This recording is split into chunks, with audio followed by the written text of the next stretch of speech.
जर खालो तर मग म्हणताल कसे आहेत बघा.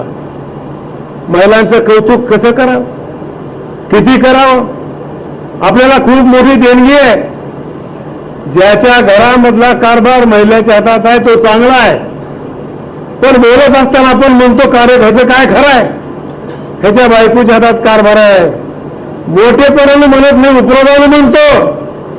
पण मी माझा दावा आहे, ज्याचा ज्याचा कारभार महिलाच्या हातात आहे तो अतिशय चांगला कारभार आहे. म्हणून म्हणतो साहेब तुमचा कारभार चांगला आहे. तुमचाच नाही तर माझा देखील कारभार माझीच बायको करते. म्हणूनही मला इकडे बाहेर फिरायला मिळतंय.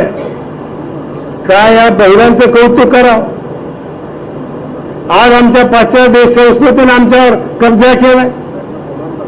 सगळे खाद्य आमचे त्या महिला पाश्चात्य कंपनीनेच घेऊन गेले. आमच्या काय म्हणतो शेवा आहे त्याला मॅगी नाव फक्त बदललंय. पदार्थ सगळे आमचेच आहेत.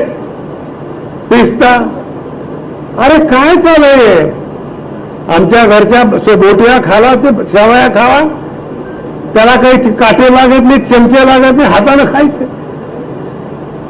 यांचं स्वयंपाक करण्याची पद्धत सांगितलं व्हाईस चेअरमनने, तुम्ही अनारसे खावा बघा तुम्ही. साहेब त्यांची कौतुक करावं काय. आज पाकशास्त्रामध्ये उभारला एखादी सांगताना सांगतोय एक वाटी हे घ्या, ते एक वाटी ते घ्या, चमचाभर हे घ्या, अर्धा चमचा मीठ घ्या.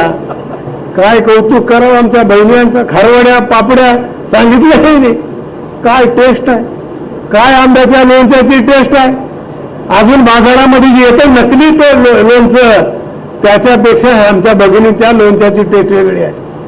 स्वयंपाक करत असताना बोलत बोलत तुझी चड्डी आहे आवडतोय, आंघोळ करतोय, चड्डी कुठे आहे, अरे बघ तिथंच असेल कुठं यार. त्याला बघत बघत बोलत बोलत तिकडे फोडणी चालू आहे. कधी चमच्याने मीठ टाकलं नाही, कधी चमच्याने मिरची टाकलं नाही.